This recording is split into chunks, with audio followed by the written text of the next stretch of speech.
oleh Pak Esa sama Pak Marlim ke depannya sudah apa? Ya kan kita datang ini kan ikut acara pembukaan musrenbang. Kemarin Pak Bupati sudah menyampaikan beberapa dukungan untuk percepatan pembangunan di Anambas. Dan memang sebagian kita masih membutuhkan kebutuhan infrastruktur, baik infrastruktur jalan, pendidikan maupun kesehatan. Nah, maka kita prioritaskan ke situ. Kita tinggal sharing nanti dengan Anambas untuk secara bertahap bersama-sama menyelesaikan yang sedang berjalan dan membangun yang masih dibutuhkan.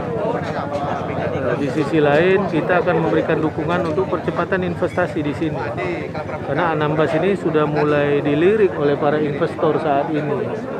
Maka infrastruktur untuk mendukung investasi perlu kita dorong. Nah, kemarin Pemkab Anambas juga mau melahirkan perda investasi dan saya kira itu positif sekali. Apalagi kalau ada beberapa kawasan ditetapkan oleh Pemda di perda itu sebagai kawasan pariwisata atau kawasan investasi yang eksklusif. Nah, di situ kemarin kita sarankan supaya dimuat juga relaksasi-relaksasi yang akan diberikan oleh Anambas. Relaksasi bisa berbentuk kebijakan fiskal, mungkin izin-izin dipermudah.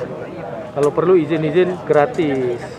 Kemudian bidang-bidang usaha tertentu ada tax holiday-nya. Umpamanya kalau orang investasi pariwisata dikasih 1 tahun gratis pajak hotel dan restoran. Nah, dan relaksasi saya katakan tidak hanya berbentuk insentif fiskal, tapi juga berbentuk insentif pelayanan birokrasi. Maka semua izin-izin melalui PTSP harus terukur dan cepat, tepat, efisien, dan terbuka. Tidak ada pungutan-pungutan di luar. Nah itu Pak Bupati saya berharap juga bisa mengkomunikasikan dengan instansi vertikal yang ada di sini. Karena kalau Pemda serius begitu, akan tetapi instansi vertikal yang ada tidak sama berpikirnya, mereka melakukan hal-hal di luar itu tidak akan sukses. Karena kepala daerah itu simbol, pemimpin di daerah ini, gak apa-apa, Pak Bupati boleh panggil BPN, boleh panggil apa, Pak, sampaikan ini kan, jangan susah-susahkan investasi. Pak, ini kan diketahui kewenangan daerah ini kan sudah banyak diambil oleh provinsi Pak sama pusat terkait laut, sistem dari provinsi Pak. Begini, laut yang 12 mil itu kan kewenangan provinsi.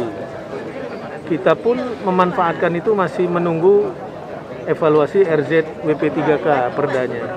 Ini yang kita kejar ke Mendagri. Tapi sudah ada instruksi Mendagri sesuai dengan Undang-Undang Cipta Kerja, itu harus diintegrasikan dengan Perda Tata Ruang Daratnya. Maka itu harus segera diintegrasikan itu Pak Bupati, saya tadi lupa juga nyampaikan.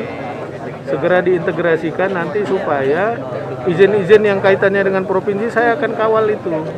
Maka saya pun akan bahas nanti kontrol PTSP kita. Ini kita mesti bersinergi kalau daerah ini mau cepat maju. Jadi kalau nanti ada urusan-urusan rekomendasi di provinsi di ini, saya pastikan itu cepat, tidak ada macam-macam, karena itu memang niat kita mau membangun daerah. Nah, saya kan semalam banyak bicara, kita akan bersama-sama sama Pak Bupati lah. RSUD Pak, gimana pelayanan tadi Pak? Ya, saya kira RSUD-nya sudah cukup besar lah ya, ruang-ruang pun tersedia, tinggal mungkin nanti perlu dipoles. Beberapa alat yang bisa kita bantu di anggaran 2022 ini akan kita bantu, antara lain alat fisioterapi untuk orang-orang penyakit stroke, kemudian nanti beberapa dukungan alat seperti untuk check up gitu ya, kan mesti ada treadmill, ada apa di situ. Nanti untuk merevitalisasi bangunan di dalam, kebersihan dalam, tugas Pak Bupati lah. Saya kira tidak perlu rumah sakit itu terlalu besar-besar, sebegitu cukup, tapi diperindah, dilengkapi, bersih.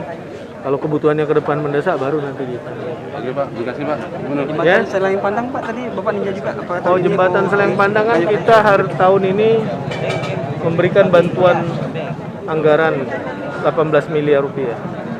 bukan dalam bentuk program, tapi bantuan hibah anggaran.